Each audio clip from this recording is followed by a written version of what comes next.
Hanggang 2019 gi sakubagi siwang lakpa.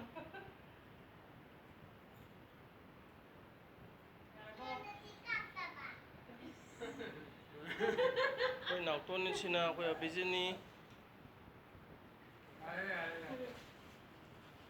Sakau bona yai pare.